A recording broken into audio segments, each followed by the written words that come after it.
Amen. Gloire à Dieu. Shalom à tous. Est-ce qu'il fait vraiment chaud ou bien c'est toujours le soleil que je vois ici qui est dans l'air mais qui n'est pas sur la peau? C'est le même soleil. La dernière fois, on s'est amusé à dire « Ah, il fait chaud, chérie, on va sortir. » On s'est dit « Non, il ne fait pas chaud. » C'est juste le soleil, mais il ne fait pas chaud. Grande est notre joie d'être ici depuis ce week-end. C'est toujours une grande joie, je disais au premier culte, lorsque nous arrive de nous déplacer de chez nous. C'est toujours en catastrophe, c'est-à-dire que c'est pas comme si vous avez pris des vacances, après vous devez voyager. On était en train de travailler et puis après on quitte, on va ailleurs. Et quand vous allez ailleurs, c'est aussi pour travailler, mais c'est toujours bien d'atterrir à un endroit où c'est vraiment une grande famille, on vous reçoit avec tellement de gentillesse, c'est reposant en fait. Et nous voulons dire merci énormément pour toute l'attention dont nous bénéficions ici depuis que nous sommes à Arlon. Franchement, merci beaucoup. Merci d'être vous. Et c'est une très belle église, c'est une église familiale et je pense que c'est une grande joie pour nous de ne pas seulement vous voir vous être en famille, mais de voir combien nous sommes aussi dans cette grande famille et nous sommes très très honorés pour cela. Merci vraiment. Merci à toute l'équipe de nous avoir eu ici. Alors, si vous nous rejoignez aujourd'hui, c'est que c'est depuis vendredi, hein? C'est depuis vendredi que nous avons commencé à parler de ces sujets qu'on a appelés de la Pâque à la Pentecôte. L'idée était de commencer à parler justement après dimanche de Pâques, quel est l'avantage de la Pâque, qu'est-ce que c'est que la Pâque, qu'est-ce que ça mène dans nos vies. Et voilà, après la Pâque, après soit, je vais dire 49 jours révolus, donc au 50e jour, arrive la Pentecôte. Et quelle est cette réalité-là? Qu'est-ce que Christ nous amène à travers la Pâque? Qu'est-ce qu'on peut considérer? On a étudié ensemble le premier jour certaines choses qu'on doit retenir de la Pâque, et entre autres qu'il fallait retenir que les choses anciennes sont passées, voici toutes choses sont devenues nouvelles. Et dans cette nouveauté des choses, dans ce changement qui a lieu, on a commencé ensemble à parler de comment il faut regarder notre passé, qu'est-ce qu'on peut retenir de notre passé. On a appelé ça les 10 commandements sur le passé. Parce que l'idée de la Pâque détient l'idée de passer ou de dépasser ou de passer outre. Et par sa mort à la croix, Jésus-Christ voulait nous montrer que les choses anciennes sont passées et toutes choses sont devenues nouvelles. Et on a commencé à apprendre comment on pouvait regarder notre passé. Alors, juste de rappel, je me souviens que le premier commandement, nous avons dit « Tu n'adoreras pas ton passé, car cela t'aveugle du présent et ruine ton futur. » On ne devait pas regarder notre passé comme si c'était le meilleur de nous-mêmes. C'est que tout ce qu'on pouvait faire de bien était déjà passé. Parce que ça, c'est dire à Dieu que tout ce que tu pouvais faire, tu l'as déjà fait, tu ne peux plus rien faire du tout. Et des fois, il y a des gens qui regardent leur passé, non pas seulement comme des bons souvenirs, des exploits, mais ils adulent carrément, ils adorent leur passé. Ah, nous, vous savez, quand nous on était, le moment où il est le plus passionné, c'est quand il vous dit des choses qui sont déjà passées. Et aujourd'hui, il ne vit plus. Et on a pris très bien un bon exemple de la Bible. On a suffisamment commenté cela. Je vous encouragerai d'aller sur le YouTube de l'Église. Donc, c'est Paroles d'espoir. Et vous trouverez toutes les vidéos là-bas. Je les sais parce que chaque fois que je prêche, dès qu'on rentre à la maison, il y a quelqu'un chez nous dans la maison qui se met à réécouter les YouTube du culte et qui les écoute très fort dans la maison. Et je réentends ma voix et je me dis pourquoi je m'entends encore ici dans cette maison. Jusqu'à ce que je demande pourquoi qu'on me dise non, j'écoute mon prédicateur préféré. Et là, je fonds. Et donc, ça y est vraiment. Donc, j'en ai les preuves. Alors, vous trouverez là-bas le premier jour et le second. Ça vous permettrait de comprendre le contexte. Où est-ce que nous sommes en train de prendre les choses à partir d'ici. C'est très important de vous mettre dans le contexte. C'est une chose qui est devenue de plus en plus négligée aujourd'hui. Hein, avec les versions de courtes vidéos coupées et envoyées. Des fois, on ne sait pas dans quel contexte on a dit quoi. Et c'est très, très important de voir le contexte. Et on avait donné aussi une deuxième pensée sur le passé. Nous avons dit, tu ne... Ça, j'ai appris la leçon. Vous savez, la leçon que j'allais vous dire, tu ne prendras pas à la légère les leçons du passé, car elles reviendront. Donc, qu'est-ce qu'on fait? On garde le micro là-bas. Sinon, ça risque de revenir. Car elles reviendront certainement. Vous savez, il y a des choses que nous apprenons dans notre passé.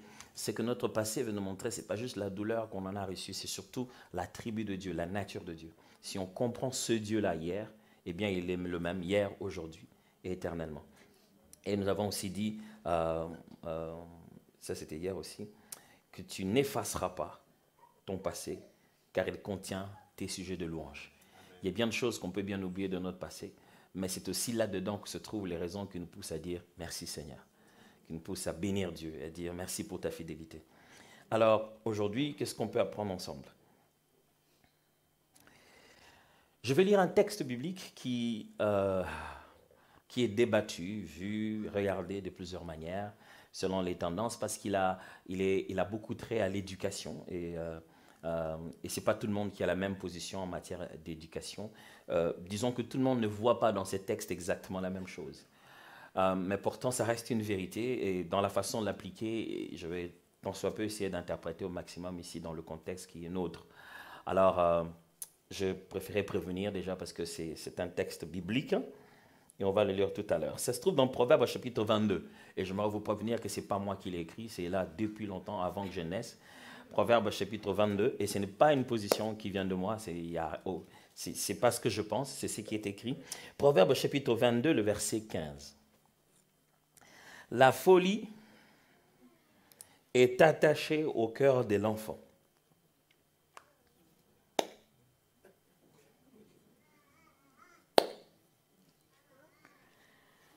La verge de correction l'éloignera de lui.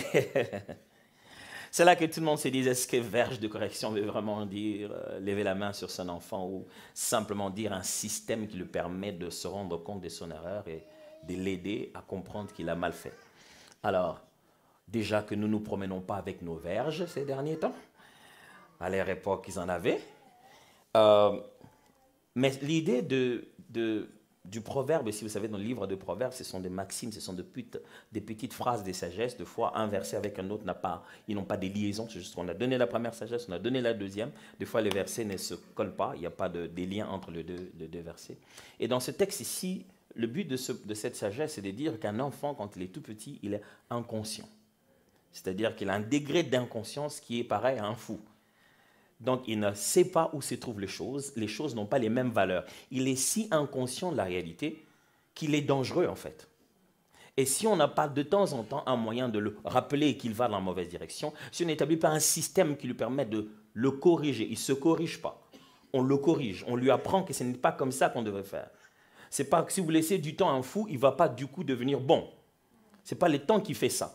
Il faut un système de correction, il faut un moyen, il faut une méthode pour lui dire ça, c'était pas bien, voilà ce qu'il fallait faire.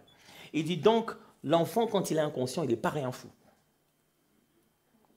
Et c'est les systèmes de correction qu'on met autour de lui. La façon de le remettre à l'ordre, c'est ça qui l'aide. C'est ça qui lui permet de revenir à la raison. Je me rappelle l'histoire d'un homme, d'un couple qui un jour, ils étaient chez eux et puis ils galéraient quand même. Et comme Dieu fait toujours grâce, un monsieur passait à la maison les voir et ils avaient un petit garçon, tout petit là.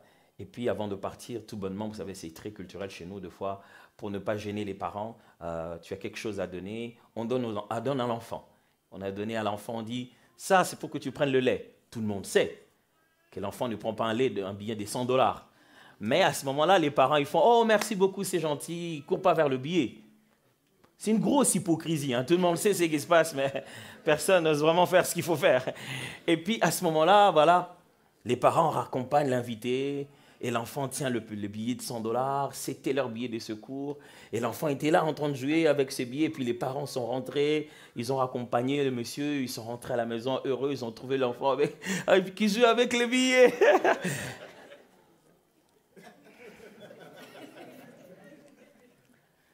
Et il l'a coupé en 2 morceaux. Ils étaient là en train de... Oh, oh! Entre nous, qu'est-ce qu'ils doivent faire? Qu'est-ce qu'ils doivent lui faire? C'est un bébé. Oh! Il a coupé ça et continuait à rire de joie. Des sentiments de meurtre sont passés dans les cœurs des parents. Pendant quelques secondes, ils se sont dit, qu'est-ce qui s'est passé là maintenant? C'est ça un enfant, il est tellement inconscient. Pour lui, un billet de banque, c'est quoi? Quelle est la valeur? Il ne comprend pas, c'est quelque chose qui tient la main. Il est fou, il est dangereux pour les autres. Pourquoi? Parce qu'il est simplement inconscient. Parce qu'il ne sait pas ce que c'est. Il ne connaît pas le sens de la vie. Il ne sait pas dans quoi il est en train de passer là. Et L'homme de Proverbe dit ceci, quand un enfant est dans cet état, il faut trouver un système de le rappeler à l'ordre. Il faut avoir une méthode, il faut avoir des moyens pour le corriger. Il ne faut pas juste lui dire, tu finiras par grandir. Parce que le temps qu'il grandisse, ce qu'il a fait aujourd'hui, il va le rattraper demain. Quand il va dire, ok, écoute, je vais trouver un travail quelque part, il va chercher du travail, il arrive, oh voilà, je vais prendre du travail, et les gens disent, on va voir ton record, je ne sais pas comment vous dites ici, ton historique, hein, dans ton CV aussi, voir un peu par où tu es passé. Tu as fait la prison 4 fois, pourquoi? C'est un casier judiciaire, ça, voilà. Donc, 4 fois, il a fait la prison, et il n'a pas pu avoir le boulot. Il revient encore, je n'ai pas pu avoir le travail, chaque fois que je vais là-bas, moi, je ne suis plus le même, j'ai changé, mais chaque fois que je vais là-bas, les gens veulent toujours voir si j'ai fait la prison. Tu as oui ou non fait la prison? Oui. Quand tu faisais la prison, c'était un présent. Ce n'est pas un passé qu'on t'a collé au dos. Tu étais vraiment à un endroit. Et tu ne t'es pas maîtrisé à cet endroit-là et tu as pété les plombs. Et à cet endroit-là, tu as fait quelque chose. Et on ne te met pas ça sur le dos comme ça. À un moment, tu as eu ton passé en présentiel. Et ce jour où ton passé était là devant toi, tu n'as pas été rigoureux. Tu as été fou avec ton passé. Ce que j'essaie de nous dire aujourd'hui, c'est tu traiteras rigoureusement ton présent, car c'est de lui que se forme ton passé. Tu traiteras rigoureusement ton présent, car c'est de lui que se forme ton passé. Ce que les gens diront de toi demain que tu as été, à un moment donné, tu as juste dû l'être. Il y a beaucoup de jeux de verbes aujourd'hui. Mais attendez. Aujourd'hui, c'est maintenant, n'est-ce pas? Quand on va se réveiller demain, on sera dans un aujourd'hui, n'est-ce pas? Mais c'est aujourd'hui parce qu'il n'est pas encore arrivé. C'est demain, n'est-ce pas? Et quand on se sera réveillé demain, aujourd'hui, ça sera hier, n'est-ce pas? Ok, là, je vous ai perdu. Ce que j'essaie de vous dire, c'est qu'à un moment donné, toutes les autres parties du temps, futur et passé, surtout le passé, à un moment, il est là, entre nos mains. On ne nous l'a pas, comment on dit, ce n'est pas une histoire qu'on a créée de toutes pièces. Si tu l'as fait, tu as certainement été en présence là, tu as vécu un présent et tu as fait des choix à ce moment-là. Ce que l'on dit de toi aujourd'hui que tu as fait hier, tu l'as vraiment fait. Le problème, c'est que pendant que tu avais ça devant toi comme ça, tu ne te rendrais pas compte que ça allait peser sur toi. Tu n'étais pas rigoureux au moment de faire ce choix-là. Tu t'es pas rendu compte que demain, on tiendra compte de ça. Nous sommes dans une société qui a tout le temps besoin de savoir qu'est-ce que tu étais avant. Tu viens, je veux travailler pour vous. Dis oui, qu'est-ce que tu as fait avant? Mais je veux travailler pour vous maintenant. Comptez rien. C'est vous, c'est entre vous et moi maintenant. Avant tout, je veux savoir d'abord d'où tu viens, qu'est-ce que tu as fait. Dis, mais je regrette ce que j'ai fait. Ouais, tu n'aurais pas dû le faire. Vous voyez, c'est ça le monde dans lequel nous vivons. Et quand vous n'êtes pas rigoureux avec le présent, demain, il devient un futur, un passé pesant dans votre futur. Quand vous n'êtes pas rigoureux avec le présent aujourd'hui, demain, vous êtes là, on vous rappelle tout le temps ce qui s'est passé. Ça entre dans votre CV, ça entre dans votre casier judiciaire. Et quand vous n'êtes pas rigoureux avec un enfant maintenant, demain, il va se plaindre. J'en connais de ceux qui se plaignent même contre leurs parents. Ils disent, pourquoi vous m'avez laissé faire ça? Franchement, je me plains. Regardez maintenant à quoi ressemble ma vie. Quel genre de parents vous avez été? Pourquoi vous m'avez laissé faire des bêtises pareilles? On t'avait dit. Mais t'en faisais qu'à ta tête. Mais pourquoi vous m'avez laissé? On ne t'a pas laissé faire. Tu as décidé de faire. Tu te souviens, la fois, on t'avait dit non. Mais il fallait insister. On avait insisté. Vous savez, quand les gens sursautent dans leur vie et se rendent compte qu'ils vivaient vraiment, que ce n'était pas dans un jeu télévisé, que la vie était réelle, et il se rend compte que la vie est là. Maintenant, il cherche qui brimer. Il s'est dit, c'était la faute à qui? Tu étais là. Tu nous avais dit que tu t'en foutais. Tu nous avais dit, c'est ta vie qu'on te laisse vivre. Ta vie. Maintenant, c'est ta vie, là. Quand tu montres à tout le monde, il dit, écoute-les, on va réfléchir. Pourquoi ils sont obligés de réfléchir? Tu te dis, qu'est-ce qui m'avait pris? C'est vrai qu'il m'avait énervé, mais je n'aurais pas dû frapper. À un moment, il y avait juste, tu avais tout ton CV devant toi, tu avais ton histoire, et tu as pris le mauvais stylo. Il y avait une décision à prendre, et tu as écrit l'histoire de la mauvaise manière. Pourquoi, lorsque tu avais ton présent, tu ne t'es pas rendu compte qu'après ce jour-là, ça fera partie de ton passé. Et du coup, ça fera partie de toi. Que tu le veuilles ou non, les gens te rappelleront toujours cela. Je vais vous dire quelque chose que vous n'avez jamais entendu, c'est une vérité vraiment. Vous allez finalement vous dire que dans les églises, on dit la vérité. Voilà, vous allez voir que ça va marcher exactement comme ça. C'est une prophétie qui rate jamais. Vous voyez quoi? Aujourd'hui, quand vous allez dormir, chez vous, dans votre chambre, demain matin, vous allez vous réveiller au même endroit. N'est-ce pas? N'est-ce pas que c'est vrai? Vous allez vous réveiller au même endroit. Comment je sais ça? Parce que vous avez posé un acte dans le présent qui est en train de bâtir votre futur. C'est là que vous avez laissé le présent. Le futur va venir le trouver là, à cet endroit-là. Et quand vous vous réveillez au futur, vous n'êtes pas au futur, c'est devenu un présent. Vous ne réveillez pas demain en étant conscient que vous êtes un peu dans hier, n'est-ce pas? Ça devient complètement en aujourd'hui. Et aujourd'hui, là, qu'est-ce que tu veux que... Comment voudrais-tu que les gens se souviennent de toi? On décide de ça maintenant. Comment tu voudrais... Quel est le souvenir que tu aimerais que les gens restent, gardent de toi demain? Comment tu aimerais qu'on raconte ton histoire? On décide de ça maintenant. Mais ces enfants-là, ce sont des ingrats. Je les ai élevés, mais ils disent jamais rien de bon parce que toute leur vie, ils disent jamais rien de bon de moi. Bah, ce sont des ingrats. Bah, voilà, mais est-ce que moi, j'ai... Quand tu étais à la maison, tu passais tout ton temps avec la télé. Ils n'ont pas besoin que quelqu'un paye les frais académiques. Ils ont besoin d'un père. Ils n'ont jamais eu de père. Ils ont eu un colocateur qui paye leurs frais académiques. Papa avait toujours quelque chose à faire. À partir de midi, 13h déjà... Attends, ne me dérange pas là, demain j'ai le boulot, je dois déjà me concentrer pour demain. Si demain embrouille déjà aujourd'hui, quand est-ce que tu vis aujourd'hui? Il y a des gens qui sont perturbés par demain, qui aujourd'hui n'existent même plus. Il se réveille le matin, fait 2, 3, 4 choses, il est déjà 11h, dit bon, je dois déjà me préparer parce que j'ai des choses à faire. Il a toujours des choses à faire qui concernent demain. Quand tu lèveras la tête, tu te rendras compte que tes enfants ont grandi, que ta femme m'a changé. Et tout ça, quand le Covid va venir, ça va souffrir. Le Covid, c'était un gros test de Dieu pour tester si les familles étaient autant fonctionnelles ou dysfonctionnelles. Parce que pendant le Covid, c'est là que tout le monde s'est rendu compte que comment je vis avec de telles personnes chez moi. C'était pas évident, n'est-ce pas? Vous avez constaté ça? C'est là que tu t'es souvenu, oh, depuis qu'on s'est mariés, j'avais oublié qu'il laisse toujours ses chaussures là. Il ne les monte jamais. Il voit les chaussures, il monte, mais il laisse les chaussures là.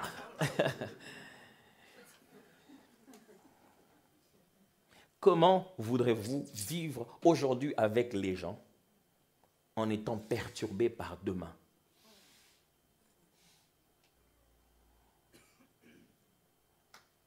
Les jours ne se ressemblent pas.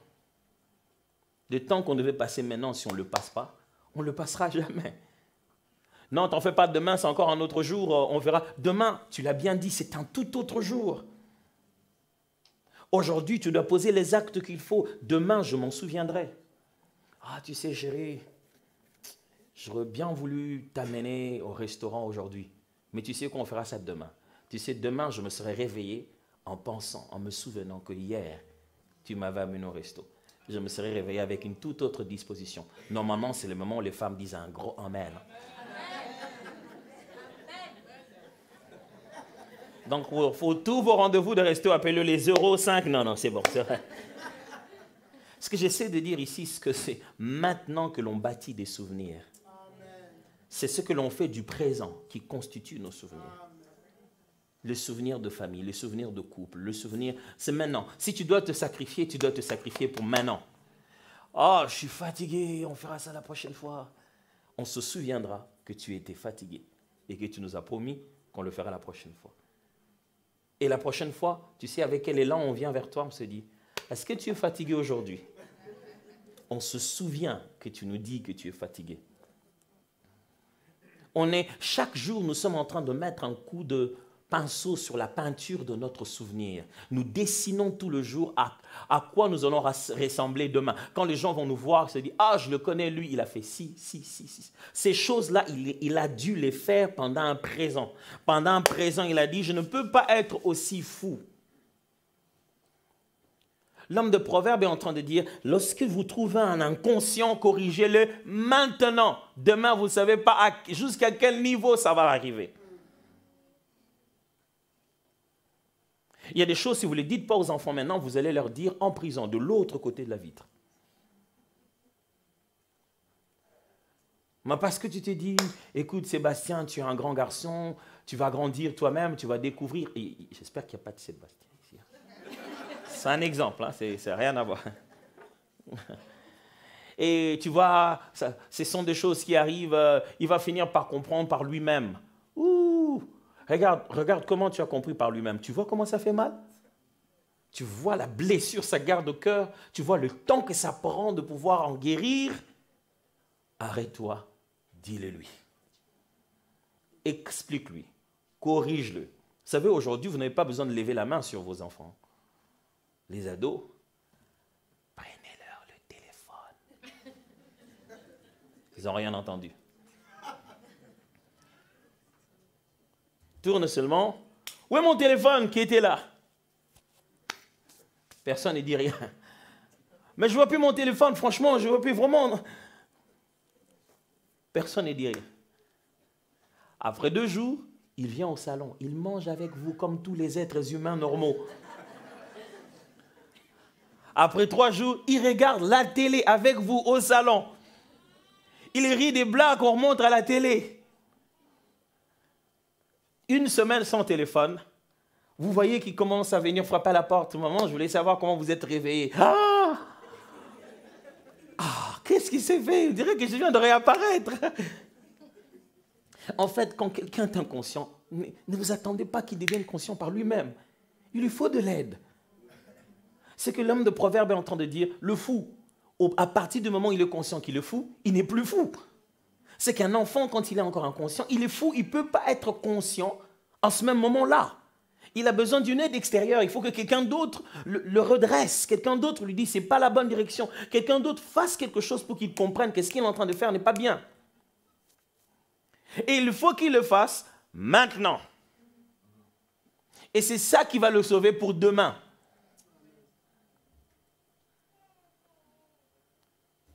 Y a-t-il des domaines d'inconscience que quelqu'un doit fixer maintenant? Vous savez, il y a des jours dans la vie, on a envie d'effacer certaines pages de notre vie. Hein. On a envie de dire, ah, ça, c'était pas moi, tu sais. C'était pas moi. Mais quand on y était à fond.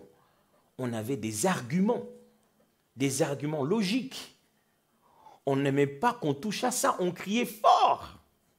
Non, mais c'est pas vrai. D'ailleurs, tu sais d'ailleurs, je vis ça sur Google, tu vois, il y a des recherches qui prouvent que on est passé expert en matière de trouver les arguments de sa position, mauvaise position. Si quelqu'un ne fait pas quelque chose, ça va coûter très cher. Parce que maintenant, c'est le moment où il est enfant. Demain, il va grandir. Demain, si aujourd'hui tu n'as pas pu le menacer, demain tu le menaceras comment? Si tu n'as aucune façon de le corriger aujourd'hui, demain quand il va avoir une grosse voix et il va devenir géant, tu vas lui dire, tu fais ça sinon. Et il dit, sinon quoi? Il n'y a rien qui rend un parent impuissant quand un enfant lui dit, sinon quoi? Je ne sais pas de quoi. Tu as l'impression, oulala, j'aurais dû me le faire quand il était bébé. Mais tu te rends compte que, bah ouais, sinon... Franchement, sinon quoi? Et je ne sais pas si vous sentez cette impuissance-là. J'ai raté le bon moment. J'ai raté le bon moment. S'il vous plaît, quand c'est le moment de prendre les téléphones, prenez les téléphones. N'expliquez pas. Il y aura un âge où on explique. Quand c'est le moment de dire, va te coucher dans ta chambre, il ne faut pas dire, non, reste ici, est-ce que tu as compris la leçon? Non, c'est ce que l'homme de Proverbe est en train de dire ici. Il y a à chaque période bien particulière la correction appropriée. Ne vous dites pas qu'il a compris pendant qu'il est trop petit pour comprendre. Ne lui demandez pas de saisir une chose que justement il a en enfance. Pourquoi il ne comprend pas? Trouve la meilleure façon de lui donner cette leçon. Crée un scénario, crée une circonstance, mais donne-lui la correction qui vient avec. Et le but ici, ce n'est pas de le frapper toujours, parce qu'il y a ceux qu'on frappe et puis ils pleurent, et puis demain ils ne pleurent plus de ça. Hein. Et il te dit, bon, je l'ai fait, dans tout le cas, je savais que tu allais me frapper. J'ai intégré ça aussi. Ce n'est pas ça. Des fois, ça n'a rien à voir. Je me souviens, mon fils, il est revenu un jour de l'école et puis sa mère m'a dit, ah, il faudrait que tu lui parles parce que aujourd'hui, il a dit un gros mot à quelqu'un à l'école. Je dis, ah bon? Je suis allé le voir dans la chambre. Je dis, voilà, on m'a dit que tu as dit ça. Il avait la tête baissée. Il dit, oui. Je dis, ça ne fait pas partie de notre jargon. On ne parle pas comme ça ici. Où est-ce que tu as eu ça? Ça ressemble à un truc que tu as entendu dans un film, mais c'est ça. Je dis, oui, des amis, ils ont dit ça. Je dis, ok. Je dis, demain, je vais t'accompagner à l'école. Et on va devoir aller dire, tu vas devoir demander pardon à cet ami-là. Et j'ai un peu pimenté la sauce, je dis. Je connaissais son béguin pour sa maîtresse. Parce que quand il arrive à l'école, il va être bien habillé pour sa maîtresse. Tu vois? Il dit, et puis on ira voir aussi la maîtresse. Et tu demanderas pardon à la maîtresse. Oh! C'était plus que le frapper. Il s'est mis à pleurer. Non, j'ai dit oui. On ira voir la maîtresse et tu lui diras pardon. Au lieu que je n'aille pas dormir, il est en train de penser pourquoi il a dit ça, mon garçon. Je lui dis ça, et lui, il ne dort pas. Le matin, il a tout fait pour que je ne parte pas avec eux. J'étais déjà dans la voiture. On arrive, je le suis. Il me dit, au revoir, Daddy. Je dis, oui, on dépose d'abord les affaires, on va voir. On va chercher l'ami à qui il a parlé comme ça. Ce n'est pas son ami du tout, c'est un grand monsieur. Franchement. Il demande pardon, et puis on va voir l'enseignante, la maîtresse. Oh, c'était dur. Il n'arrivait pas à sortir le mot. Il était gêné. Oh, lui qui voulait que la maîtresse le prenne pour un gars parfait. Oh non, il était gêné. Rien qu'à cause du gêne de pouvoir être obligé de demander pardon à la maîtresse, il s'est décidé de ne plus jamais le faire. Combien c'est gênant. Mais il fallait le faire maintenant. Si je disais, ah tu sais chérie, c'est un truc qu'il a entendu à la télé, il entendra encore des choses à la télé. Il faut qu'il y ait un moyen que lui dise, ce n'est pas la bonne voie. Et ça, ce n'est pas la responsabilité de quelqu'un d'autre, c'est votre propre responsabilité. Parce que c'est ça qui constitue votre passé. Et quand vous êtes devant une chose, une circonstance pour laquelle vous n'avez pas la bonne information, vous êtes encore ignorant ou vous en êtes encore inconscient, je vous en supplie, n'agissez pas trop tôt. Parce que vous pouvez bâtir une histoire que vous risquerez de regretter. Ce que vous ne connaissez pas encore, ce que vous n'avez pas encore compris, ne vous y mêlez pas encore. Vous risquez de regretter demain. Ah, mais c'est lui qui avait fait ça. L'inconscience. On raconte l'histoire d'un monsieur qui voulait se marier. Ils sont allés voir son beau-père.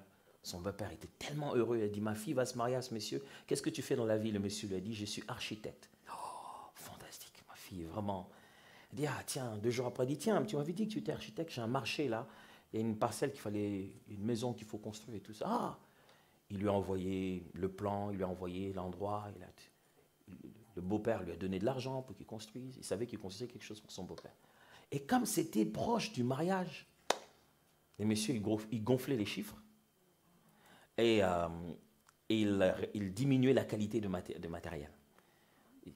Donc il a puisé dans l'argent du beau-père de quoi payer la dot. Et puis après, il a payé la dot au beau-père. Ah, c'était une grande fête. Et le moment de la soirée, le beau-père se lève et a dit, je ne savais pas quoi donner à ma fille. Elle m'est si précieuse. J'ai fait construire une maison spéciale par les mains de son propre mari. En voici la clé. La fille était contente, le mari pas du tout. parce que c'était en pleine période de pluie.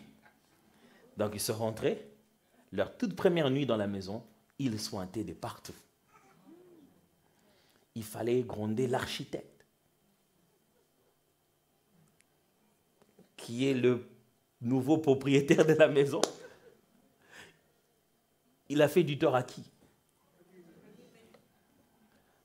Il avait ça entre ses mains. Mais en ce moment-là, il a fait des mauvais choix. Mes amis, c'est ce qu'on va appeler demain passé. On va commencer à se dire, j'y pense plus, je pense. Vous pouvez être fier de votre passé. Si pendant qu'il était devant vous, vous avez été intentionnel en façon de traiter. Demain, vous en serez fier. Et pour être fier de votre hier, vous devez, pendant que vous l'avez aujourd'hui, vous devez les traiter conséquemment. Il y a des choix, il y a des choses qu'il ne faut pas faire. Et il y en a d'autres aussi qu'il faut faire.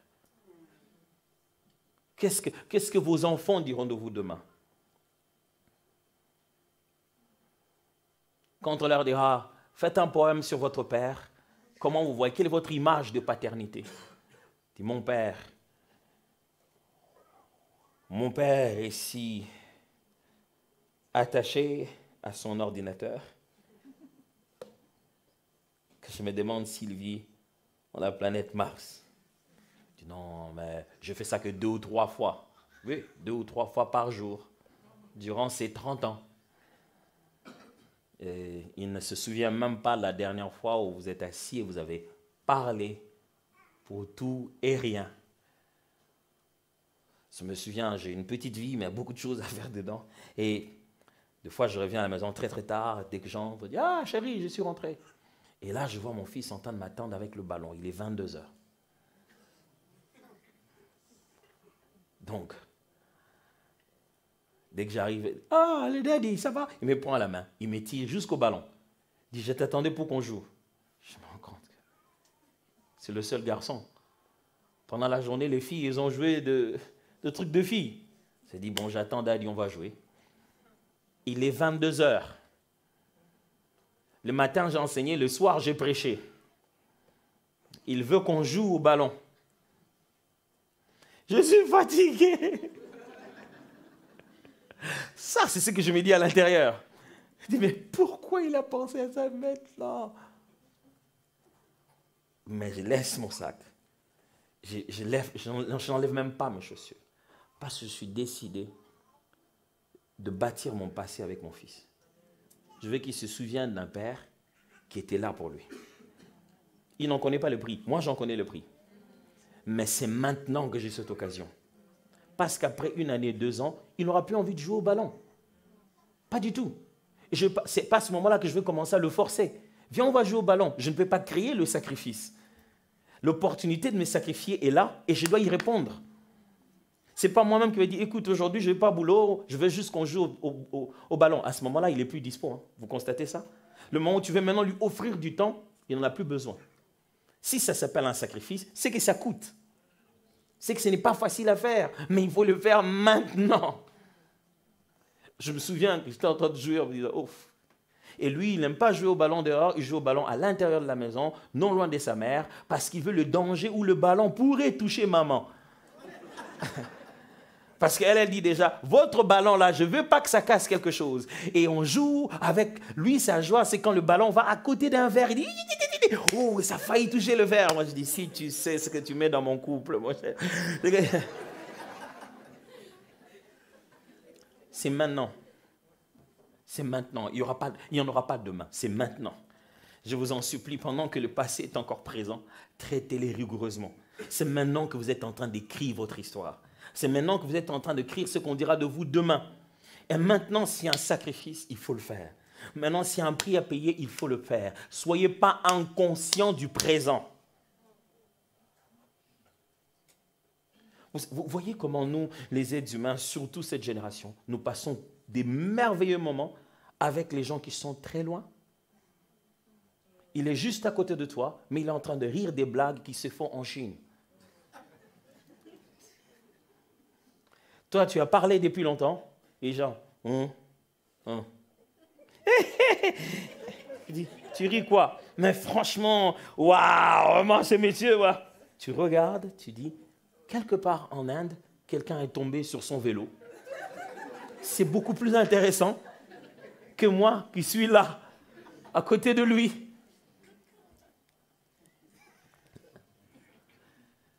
Et les gens ne vivent plus leur présent. Et quand ils vivent leur présent, ils le vivent avec des absents. Ils passent tout leur temps. Quelqu'un a pris 50 minutes et l'a mis sur YouTube. Et toi, tu vas passer 50 de tes minutes de son passé. Tu vas consacrer ton présent à regarder 50 minutes de son passé pendant qu'en ce moment-là, lui passe du temps avec sa famille. Rassure-toi que tu as fait les nécessaires avant de rattraper 50 minutes du passé de quelqu'un d'autre. Rassure-toi que tu as fait ce que toi, tu devais faire. Vous voyez quelqu'un qui reste sur son... Ah, attends. Oh, attends. Ce match-là est déjà passé. On connaît le score. Si tu te concentres, ils ne vont pas changer. Ils n'avaient pas marqué à cet endroit-là. Ils ne marqueront pas. C'est déjà passé. Ce n'était pas parce que tu étais absent qu'ils n'ont pas marqué. Ils n'ont pas simplement marqué. C'est fini. Même si toi, tu le regardes avec tellement de passion, 2 jours plus tard, ils ne marqueront pas. Attends. Oh! Tu penses que je vais attendre comme ça toute la vie? Pendant que je sais que chaque fois que tu es au téléphone, je dois causer avec ta main, je vais trouver une autre façon de vivre. Et ça, tu ne l'auras pas vu. Et quand j'aurai 17 ans, 18 ans, tu te dis, mais pourquoi tu me parles comme ça? J'ai appris. J'aurais dû être là pour m'apprendre comment je devais te parler. Je devais te parler comment? Je devais te parler comme tu me parles. Et durant tout ce temps, tu m'as parlé genre, attends, me dérange pas. Je suis un dérangement. Donc, j'ai compris que tu es un dérangement. Et dès qu'ils deviennent des ados, les enfants font peur aux parents. Après, ils deviennent des zombies qui entrent à la maison. Ça va? Ça va. Tu veux rien manger? Non, je ne mange pas. Tu sais, on veut manger là? Ouais, je viens de ma chambre. Qu'est-ce qu'ils ont dans leur chambre, les enfants, à cet âge-là? Qu'est-ce qu'ils ont dedans? Ils passent tout le temps dans leur chambre. Et quand ils en sortent, ils sortent comme des zombies toujours. En plein milieu de la nuit, tu entends des bruits. Tu viens, qu'est-ce qu'il a? Tu manges à 7 heures, pourquoi? J'ai une petite faim. Ils mangent quoi? Des céréales. J'étais pas là.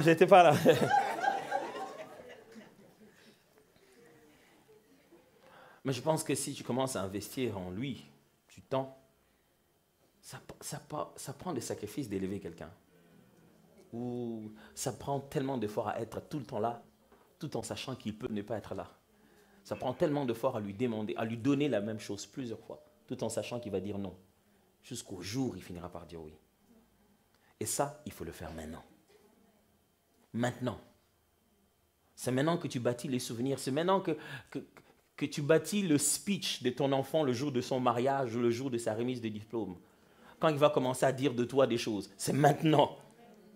Et c'est maintenant aussi que tu bâtis ce que les gens vont dire de toi dans le quartier. C'est maintenant que tu bâtis ce qu'on va dire de toi dans la belle famille. Ne sois pas obligé, quand tu veux aimer une fille, tu es obligé de lui dire des choses déjà, beaucoup de choses pour qu'elle puisse déjà savoir. Il dit, bon, ok, maintenant que tu m'as dit oui, et que j'aimerais quand même te dire beaucoup de choses. Quand on va aller là-bas, les gens vont te dire que voilà, moi, je ne suis pas sérieux. Ce n'est pas vraiment que je ne suis pas sérieux, mais il ne sait pas. Pourquoi tu es obligé de te justifier comme ça? Parce que quand tu avais le présent, tu l'as traité à la légère. Ne sachant pas que demain, c'est la seule chose que les gens vont te demander. Hein. C'est ça ton passe. Tu viens ici, oui, montre-moi hier. Mais je suis venu aujourd'hui, ouais. Tellement qu'on ne sait pas comment demain va être, montre-moi hier. Et hier, toi, tu n'as pas été sérieux avec ça. Du coup, qu'est-ce que les hommes font? Ils prennent ton hier, ils imaginent que ça sera ton demain. Et c'est fini. Il te bloque là-dedans. Ah, tu as déjà fait ça. Oh non, mais qui sait quand est-ce que ça va te prendre encore? Écoute, on va te rappeler. Il dit, mais j'ai beaucoup changé, vous savez. Ouais. Beaucoup changé, c'est ça. Nous, les hommes, nous sommes comme ça. Mais j'aimerais vous supplier, aussi longtemps que vous êtes encore vivant, considérez que chaque jour, aujourd'hui, vaut la peine d'être vécu et doit être vécu parfaitement. Oh, je sais que nous ne sommes pas parfaits, mais faites le meilleur que vous pouvez faire pour qu'aujourd'hui soit vécu et reste une histoire. La vie d'aujourd'hui, ça reste la meilleure qui puisse exister. Non, est-ce qu'on ne peut pas aller manger quelque part? Ah non, je suis fatigué, j'ai travaillé tout. Franchement, c'est dimanche aujourd'hui, je vais un peu me reposer. Tant que tu travailleras, chaque après-samedi sera toujours dimanche. Alors, tu reportes ça à quel jour? Quand tu lui dis, ah non, j'ai beaucoup travaillé la semaine, tiens, je suis fatigué, même la prochaine fois. C'est quand la prochaine fois? Parce que le prochain dimanche sera toujours après un samedi. Hein? Et tu sais quoi? Tu auras aussi beaucoup travaillé. Mais tu peux faire en sorte qu'aujourd'hui, même quand on te voit avec des courbatures, on sent que tu es fatigué. Et que tu es dans ce fast-food en train d'essayer de manger avec nous, tu es en train de bailler plusieurs fois, on voit que tu es fatigué, mais tu es là. Tu es là et on s'en souviendra. Et demain, on essaiera d'être là aussi pour toi. Mes amis, qu'allez-vous faire d'aujourd'hui? Aujourd'hui, c'est le meilleur jour de demander pardon. Vous savez pourquoi les gens ont du mal à pardonner? Parce qu'au moment où ils étaient plus disposés à te pardonner, toi, tu as continué à feindre comme si de rien n'était. Tu vois, les gens s'effâchent parce qu'on vient de demander pardon un peu en retard. Tu dis, quoi? C'est maintenant que tu m'en parles? Tu veux me dire que même ces jours-là, quand on était là, oui, il y avait déjà ça, oui. Vous voyez, c'est ça qui les énerve. Écoute, si j'avais appris ça même avant, je serais peut-être différent. Le temps que vous passiez, on vous dit, non, je vais demander pardon demain. Ça rend que les choses plus difficiles. Vaut mieux encore, dans tout le cas, tu sais qu'il va se fâcher, vaut mieux qu'il s'efface aujourd'hui et on a plus de temps pour pouvoir réparer cela. Mais on passe trop de temps à mentir et on a peu de temps à vivre. Et le peu de temps qui nous reste, on va le vivre avec des colères, avec des rancunes. Ça ne sert à rien. Vaut mieux qu'on se pardonne maintenant et qu'on ait plus de temps à vivre pardonné qu'à se cacher des choses. C'est maintenant qu'il faut fixer ça. C'est maintenant qu'il faut aller voir dire, écoute, je dois te le dire, mais je crois que j'ai commis une grosse bêtise. Vous savez, des fois dans la vie, on pardonne plus facilement quelqu'un qui s'est déjà puni, en fait, qui a une conscience, vous voyez?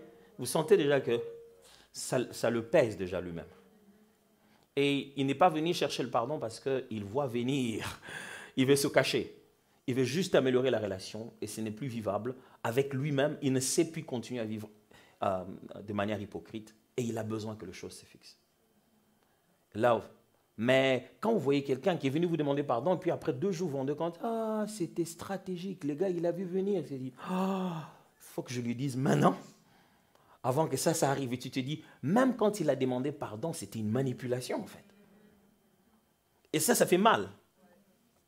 C'est maintenant qu'il faut demander pardon. Nos enfants, à un moment, ont joué à un jeu qui n'était pas intéressant. C'est-à-dire que quand on est arrivé, s'il y en a un qui a fait une bêtise avant qu'on vienne, tu les entends seulement, quelqu'un est en train de faire du chantage à l'autre. Je vais dire à maman, non, ne dis pas, ne dis pas. Vous savez, chez nous, il y a une blague où il menace l'autre et il commence à l'accuser progressivement en syllabes. Je ne sais pas si vous savez ça. C'est-à-dire qu'il dit, je vais dire à maman, et puis il dit,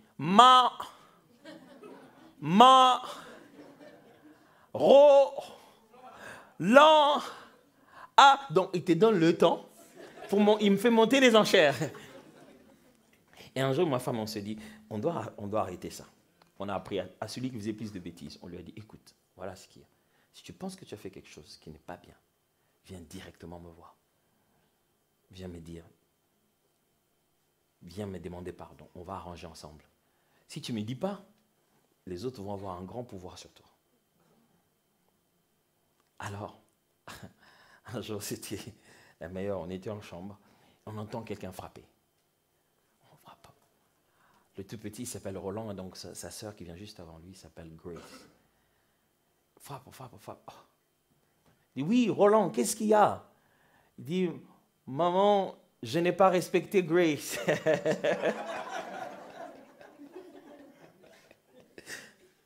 On ne comprenait pas. Il dit, quoi? Je n'ai pas respecté Grace. Je dis, oh. Qu'est-ce qu'il y a? Je veux comprendre l'histoire. Il s'est dit, elle va venir vous dire que je ne l'ai pas respectée. Donc, je viens déjà m'accuser. Je n'ai pas respecté Grace. Donc, c'est ça. Et au moment où on ouvrait la porte, sa sœur venait en courant parce qu'elle venait dire, Roland ne me respecte pas. Mais elle dit, j'ai déjà dit à mamie, je n'ai pas respecté. C'est banal, mais des fois, c'est comme ça dans la vie, en fait. Dites-le maintenant. Et vous vous rendez compte que certaines choses n'auront plus pouvoir sur vous. Dites-le maintenant. Amen. En finissant, juste pour lire le dernier commandement. Le dernier commandement dit ceci. C'est le 5e, mais ce n'est pas vraiment le dernier. Tu ne jugeras pas l'autre sur base de son passé, car tu ne le voudras pas pour toi non plus. Dans Matthieu 7,1, il dit, ne jugez pas, et vous ne serez pas jugés. Tu ne jugeras pas l'autre sur base de son passé, car tu ne le voudras pas pour toi non plus. On est tout le temps là à regarder les autres et à regarder ce qu'ils étaient. Vous voyez ça? Lui, vraiment. En tout cas, oui, lui, non. Vous savez, on voudrait tellement être jugé sur base de nos intentions. On voudrait que les gens nous jugent en se disant, il veut devenir meilleur, donne-lui sa chance. Mais on ne fait pas de même pour les autres. Dans la vie, vous ne devez pas seulement vous libérer de votre passé, vous devez aussi vous libérer du passé des autres. Arrêtez de les juger tout le temps par rapport à ce qu'ils ont été. Leur donner leur chance d'être quelqu'un d'autre. Leur donner l'opportunité de vous prouver qu'ils ont changé. Ne regardez pas l'autre et ne voyant que ce qu'ils ont fait. Si on vous jugeait comme ça, vous pensez que vous pouvez vivre? Ce n'est pas possible de vivre une vie où tout le monde vous regarde par rapport à ce que vous avez été. Une erreur ne fait pas de toi ce que tu dois devenir. C'était une erreur. Tout le monde aimerait bien qu'on lui passe son erreur. Mais personne n'aime passer l'erreur des autres. Toi, je me souviens bien, je n'ai jamais oublié. Ou si personne ne devait oublier, comment on allait vivre? Si les parents ne devaient pas oublier les bêtises qu'on a fait chez eux, les véhicules qu'on a tamponnés parce qu'on voulait les voler, et les choses qu'on a fait, si personne ne devait oublier nos bêtises, comment on vivrait? Mais on n'aime pas oublier ces deux autres. Toi, ce que tu m'as fait. Il y a même des gens qui prennent plaisir à ne pas pardonner. Dis-toi, je te pardonnerai. Lui, je l'ai déjà dit, je ne lui pardonnerai jamais. Et ils se sont fiers. Ne savez-vous pas qu'il est écrit? Si vous ne pardonnez pas aux autres leurs offenses, votre Père qui est dans les cieux ne vous pardonnera pas non plus. Vous avez entendu ça? Si vous ne pardonnez pas aux autres leurs offenses, votre Père qui est dans les cieux ne vous pardonnera pas non plus. C'est-à-dire, quand vous dites, toi, lui, je ne lui ai jamais pardonné, c'est-à-dire, vous avez aussi une liste des choses que Dieu a dit, ok, ça, on ne pardonne pas, jusqu'à ce qu'il libère là-bas. Oh, ce n'est pas moi qui ai inventé ça, c'est Jésus qui a enseigné ça. Si vous ne pouvez pas regarder l'autre lui dire, je lui donne sa chance. Je sais qu'il l'avait fait, mais je pense qu'il peut être une nouvelle personne. Si vous ne faites pas ça aux autres, pourquoi on devrait le faire à vous? Pourquoi? Pourquoi pensez-vous que vous avez le droit qu'on vous juge autrement si vous ne jugez jamais les autres autrement? Ah ouais, moi je connais les gens comme vous. Je les connais. Ah, les gens comme nous. Si on savait qu'on avait un représentant, on allait faire des élections. Pour qu'on choisisse toi, tu représenteras les gens comme nous. Et on allait savoir qui va te rencontrer en premier. On ne sait même pas qui est-ce que tu as rencontré de notre race. Et du coup, les gens comme nous, vous avez déjà entendu quelqu'un qui dit ça, qui vous dit, voilà, les gens comme toi, je les connais bien. On n'est pas de la même famille. De quels gens comme moi tu parles? Ouais, mais tu es exactement comme Bernard, là, à la salle des machines, vous êtes pareil. Je ne connais même pas Bernard. Mais c'est parce qu'il a tellement jamais pardonné, qu'il juge les autres tellement sur base de leur passé, que quand il te voit, il prend même le passé de quelqu'un d'autre. Il te le colle. Il dit, je sais comment vous êtes toujours comme... Ça commence toujours comme ça. Je ne veux pas d'histoire. De quoi tu parles?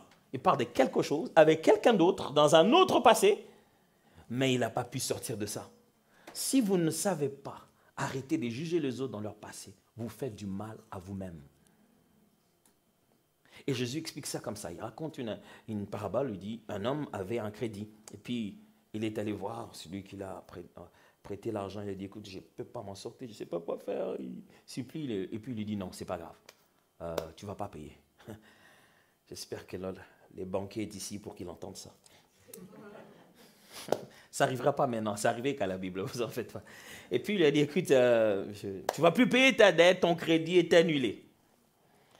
Et lui il sort, il se rend compte que pendant qu'il marche, il dit, ah tiens, il y avait l'autre là qui avait ma dette. Il va le voir, il dit, paye ma dette. J'en ai pas, écoute, paye ma dette, il s'énerve. Il l'envoie en prison, jusqu'à ce que tu payes ma dette. Et on apprend, on va le dire. Tu sais, le gars à qui toi tu as pardonné, oui, il a mis quelqu'un d'autre en prison pour ça. C'était du genre, il avait une dette de 350 000 euros et qu'on a pardonné. Et quelqu'un avait sa dette de 90 euros et il n'a pas pardonné lui. Il l'a mis en prison. La morale de l'histoire, c'est qu'en fait, qu'est-ce qui se passe? Il lui dit, et on le rappelle, il dit, monsieur, tu étais ici, tu avais une dette et je t'ai pardonné. Pourquoi tu n'as pas pu faire la même chose pour l'autre? Ok, toi aussi tu vas rentrer en prison. Parce que c'est là que tu étais censé être. La morale de cette histoire, c'est seulement que celui qui essaie d'emprisonner l'autre s'emprisonne. Celui qui refuse de pardonner aux autres s'emprisonne lui-même. Tu sais, quand tu juges quelqu'un sur base de son passé, tu peux même en maigrir. Hein? Et là, se pavaner comme ça, comme si elle n'avait rien fait. Ah ouais? Ouais, elle va bien. C'est toi qui es censé dans son cœur.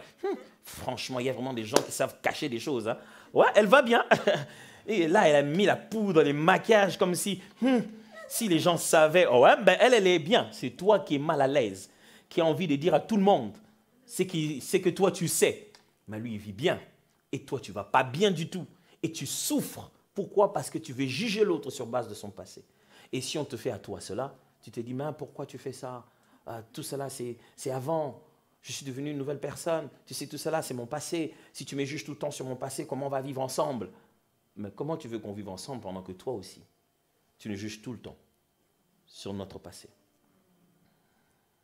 Si tu veux bien vivre avec le passé, ne juge pas les autres sur base de leur passé. Parce que tu ne le voudras pas pour toi non plus. Alors ne fais pas aux autres ce que tu ne voudrais pas qu'on te fasse à toi-même. Tu devrais regarder les autres avec les mêmes yeux que Dieu le regarde. Il regarde et dit, moi non plus je ne te condamne. Va et ne pêche plus. Vous savez, c'est le même regard que Dieu a sur nous quand nous venons dans sa présence. On se sent comme un saint, n'est-ce pas? On oublie toutes ces bêtises parce que Dieu nous regarde avec un œil et nous dit, tu sais, je vais te donner une autre chance. La vie peut commencer à partir de maintenant. Est-ce que tu es ce genre de personne où, quand tu es quelque part, les autres ont l'impression de vivre à travers ton regard? La façon dont tu le regardes comme des gens qui peuvent faire quelque chose, non pas comme des ratés. Tu le regardes comme quelqu'un qui peut commencer une histoire, non pas comme quelqu'un qui l'a déjà perdu. Même quand tu regardes tes enfants, dis, toi franchement, oh, non. Est-ce que tu le regardes, tu te dis, ça va aller. Ça va aller. On va travailler sur ça. Il y a mieux à faire. On ne peut rien faire d'hier, mais on peut faire quelque chose pour demain. Baissons les têtes dans la prière.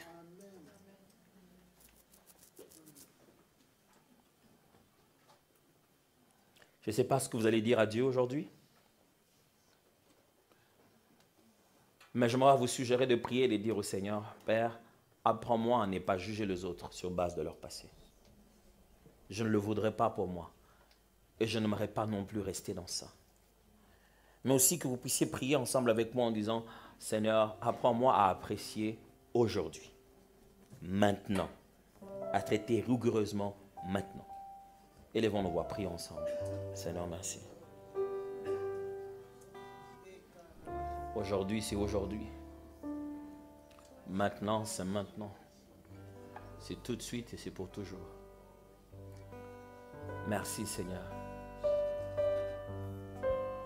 Merci de nous donner cette conscience que la vie, c'est vie maintenant.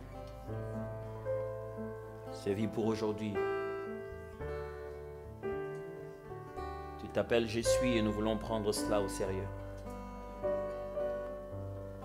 Donne-nous de traiter rigoureusement le présent. Car c'est comme ça que nous sommes en train de peindre notre histoire. C'est comme ça que nous sommes en train d'écrire ce que nous allons devenir demain.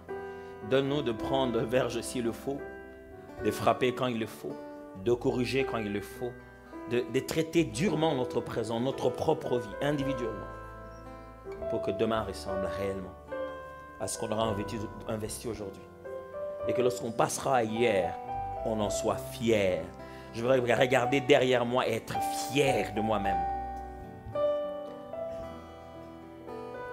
J'aimerais nous exhorter à placer nos mains sur nos poitrines et j'aimerais prier pour nous tous. Père de gloire, je prie pour le cœur de chacun venu ce matin. Je te dis merci de ce que tu nous as parlé. Et je le crois qu'il y a ne fût-ce qu'une seule phrase qui a été destinée à quelqu'un ce matin. Et je prie que cette phrase-là soit amplement suffisante pour bouleverser l'histoire de la vie de quelqu'un. Père, je t'en prie, aide-nous à décider sur base de ce qu'on a entendu. Ce que tu nous as dit, c'était juste pas pour entendre. C'était impératif, il fallait le faire. Tu nous as parlé parce que c'est ça, de cela que nous avons besoin pour cette saison. C'est notre nourriture d'aujourd'hui. On ne va pas chez le médecin pour qu'il nous prescrive des choses pour le jour où on tombera malade. C'est pour qu'il fixe notre maladie de maintenant, d'aujourd'hui, de tout de suite. Et nous croyons que tu nous as donné cette prescription qui va nous aider. Donne-nous d'obéir, de consommer, de vivre, de faire un avec ces vérités. Parce que ce sont elles qui vont bouleverser nos vies à partir de maintenant. Père, qu'il soit vrai pour toute l'Église, que ce soit vrai pour chacun de nous individuellement, pour des familles, pour des couples, pour des relations. Seigneur mon Dieu, je prie que cela soit une réalité. Et que lorsqu'on regarde notre passé, on sache comment le traiter. Parce que c'est pour ça que tu es mort à la croix. C'est pour ça que tu nous as sauvés. C'est pour ça que tu as fait ce grand travail. Et nous te rendons des actions de grâce par nos acclamations. En t'acclamant très fort, nous te bénissons, Seigneur.